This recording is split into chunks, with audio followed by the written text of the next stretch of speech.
Hello વિદ્યાર્થી મિત્રો, સ્વાગત છે તમારું આપણી યુટ્યુબ ચેનલ એક્સેલન્સ ક્લાસીસમાં. આપણે ભણીએ છીએ ધોરણ 10 નું ગણિત અને ધોરણ 10 ના ગણિતની અંદર આપણે ભણીએ છીએ ચેપ્ટર નંબર 5 સમાંતર શ્રેણી. સમાંતર શ્રેણીની અંદર આપણે સ્વાધ્યાય 5.3 નો દાખલા નંબર 16 આજે જોવાનો છે. આનાથી આગળના 1 થી 15 દાખલા, એના સિવાય સ્વાધ્યાય 5.2, સ્વાધ્યાય 5.1 અને આ ચેપ્ટરના તમામ સૂત્રોના વિડિયો આપણે આગળ જોઈ ચૂક્યા છે. જો તમે ન જોયા હોય તો પ્લેલિસ્ટમાં જઈને તમે જોઈ શકો છો. તો ચાલો આજે આપણે જોઈએ દાખલા નંબર 16. તો સૌપ્રથમ રકમ સમજશું અને દાખલો ગણીશું. તો દાખલા નંબર 16 માં કોઈ એક શાળામાં વિદ્યાર્થીઓના સમગ્ર શૈક્ષણિક પ્રદર્શન માટે અપાતા 7 ઇનામો માટે કુલ ₹700 ની જોગવાઈ કરવાની છે. જો પ્રત્યેક ઇનામ આગળના ઇનામ કરતા ₹20 ઓછું હોય તો પ્રત્યેક ઇનામની રકમ શોધો. આપણે અહીં શું કરવાનું છે તો કે ઇનામની રકમ મેળવવાની છે, એટલે કે જે સમાંતર શ્રેણી છે તે આપણે અહીં ટૂંકમાં મેળવવાની છે. તો અહીં શું શું આપેલું છે તે સૌપ્રથમ શરૂઆતથી સમજીએ. તો કે જો એક શાળાની અંદર જે વિદ્યાર્થીઓ છે એમાં સમગ્ર શૈક્ષણિક પ્રદર્શન માટે અપાતા 7 ઇનામો, તો કુલ ઇનામો છે તેની સંખ્યા કેટલી છે? 7. તો એના ઉપરથી આપણે શું ખબર પડશે તો કે જે સમાંતર શ્રેણી છે એની અંદર કુલ પદો કેટલા છે તો કે n બરાબર 7. એનો મતલબ કે આ જે 7 ઇનામો છે તે આપણે શું આપેલું છે તો કે n. એનાથી આગળ માટે કુલ ₹700 ની જોગવાઈ છે. કુલ ₹700 ની જોગવાઈ છે. તો કુલ એટલે શું આપેલું છે તો કે અહીં અલગ અલગ ઇનામો છે અને ઇનામ થઈને કુલ રૂપિયા કેટલા થાય? 700. એનો મતલબ કે આપણે SN આપેલો છે. શું આપેલો છે? SN એટલે કે સરવાળો આપેલો છે. અને SN અહીં કેટલા પદો છે? 7. તો અહીં S7 આપેલો છે. કેટલા? 7 પદોનો સરવાળો કેટલો આપેલો છે? 700. આગળ જો પ્રત્યેક ઇનામ આગળના ઇનામ કરતા ₹20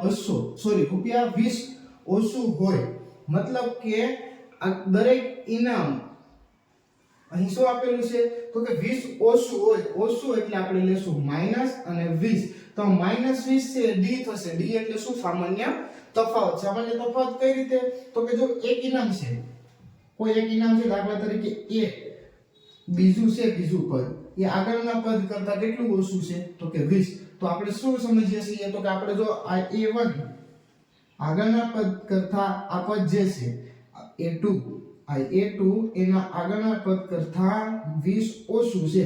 તો અહીં 20 નો તફાવત છે, તો એવી રીતે 20 નો તફાવત થાય તો એને આપણે શું કહીએ છીએ તો કે d કહીએ છીએ, એટલે કે સામાન્ય તફાવત. તો અહીં જે આપેલી છે રકમ -20 આપણે લેશું, કેમ કે 20 ઓછું છે દરેક ઇનામ. હવે તો અહીં જો n7 SN અથવા SN 700 અને d બરાબર -20. તો અહીં પ્રત્યેક આપણે ઇનામની રકમ મેળવવાની છે. તો SN નો કુલ 7 પદો હશે, મતલબ અહીં આવી રીતે હશે: A1, A2, A3, A4, A5, A6 અને A7.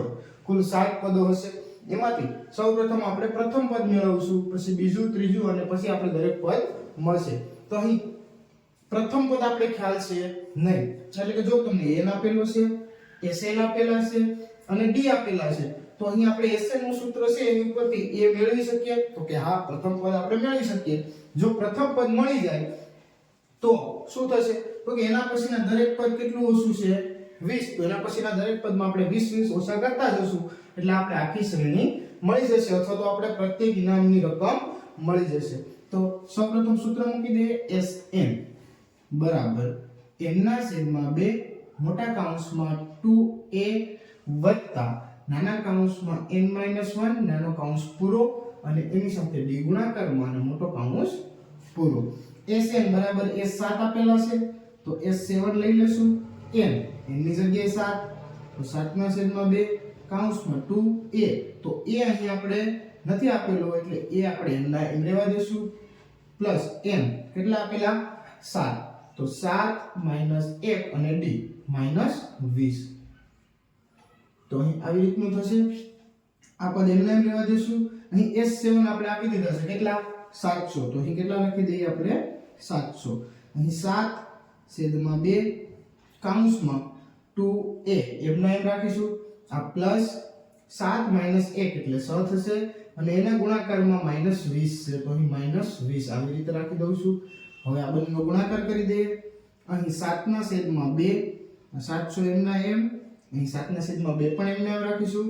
અહીં 2a પ્લસ માઇનસ 6 દુ 12 એટલે 20 ગુણ્યા 6 કરશો એટલે 120 આવશે. હવે આ બે અહીં બંનેના છેદમાં જશે એટલે કે ભાગાકારમાં આવશે. તો આ 2 અને આ 2 કેન્સલ થશે અને અહીંથી 60 દુ 120 થશે. તો આવી રીતનું પદ શું આવશે નીચે? તો કે અહીં 700 બરાબર 7 કૌંસમાં અહીંથી a માઇનસ 60. હવે તો કે જો આ 7 અહીં ગુણાકારમાં છે બરાબર ને આ સાઈડ લેશું એટલે ભાગાકારમાં આવશે. તો ભાગાકારમાં 700 એના ભાગાકારમાં કેટલા લેશું? 7 બરાબર a માઇનસ 60. તો હવે 700 ભાગ્યા 7 તો અહીં 7 આવી રીતે કરી શકશું. કેટલા આવી જશે? 100. તો જો અહીં 100 બરાબર a માઇનસ 60 આવી રીતે વધશે. હવે માઇનસ 60 બરાબર ને આ સાઈડ લઈ લેશું તો આવું થશે a બરાબર 100 પ્લસ 60. આ માઇનસ છે બરાબર ને આ સાઈડ આવશે એટલે પ્લસ થશે. તો a બરાબર આપણે કેટલા મળશે? 100 અને 160 થઈ જશે ટોટલ. આ કેટલા થશે? 160. તો અહીં પ્રત્યેક ઇનામની રકમ આપણે મેળવવાની કીધી છે એમાંથી અહીં પહેલું પદ એટલે કે a1 કેટલા મળે છે આપણે? 160. હવે એના પછીનું દરેક પદ છે એ કેટલું ઓછું છે? 20. તો અહીં a2 મેળવવું હશે મારે તો શું થશે? a1 minus 20. તો a1 મારી પાસે 160 છે એમાંથી માઈનસ કેટલા કરી દઉં છું?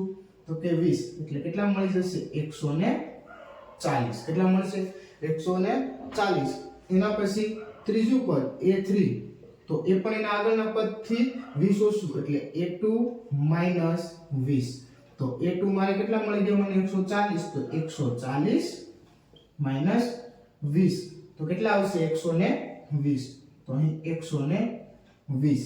આગળ ચોથું પદ a4 તો કઈ રીતે થશે? તો કે a3 એટલે કે એની ચોથું પદ તો એના આગળનું પદ a3 એમાંથી માઈનસ 20 તો બરાબર a3 120 એમાંથી માઈનસ 20 એટલે કેટલા આવી જશે? તો કે 100 આવી જશે.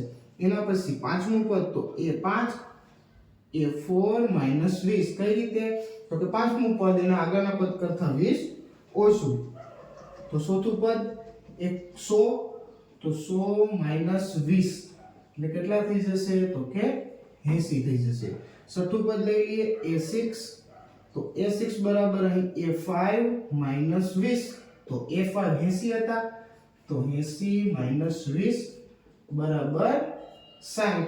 અને હજી એક પદ લેવાનું છે 7 પદ છે કુલ તો સાતમું પદ બરાબર શું થશે? તો કે a6 માઈનસ 20 તો a6 ની કિંમત અહીં છે 60 માઈનસ 20 બરાબર કેટલા આવી જશે? 40 આવી જશે. તો અહીં a1 પ્રથમ ઇનામ જે ઇનામની રકમ હશે એ પ્રથમ જે વિજેતા બનશે એને 160 રૂપિયા, જે બીજો નંબરનો વિજેતા બનશે એને 140 રૂપિયા, એવી જ રીતે ત્રીજા નંબર વાળાને 120, જે ચોથું નંબરનું ઇનામ હશે તે 100, પાંચમા નંબરનું 80, છઠ્ઠા નંબરનું 60 અને સાતમા નંબરનું 40 રૂપિયા ઇનામ હશે. તો અહીં દાખલા નંબર 16 માં આપણે SL નો સૂત્રનો ઉપયોગ કરી અને આવી રીતે ગણતરી કરવાની છે. અને આવી રીતે આપણે 160, 140, 120, 100, 80, 60, 40 આવી રીતે -20, 20 થતા હોય એવી રીતે આપણે એક શ્રેણી મળશે અને કુલ અહીં 7 પદો મળશે. તો અહીં સ્વાધ્યાય 5.3 નો દાખલા નંબર 16 હતો. આનાથી આગળના દાખલા હવે જોશું આપણે આગળના વિડીયોમાં.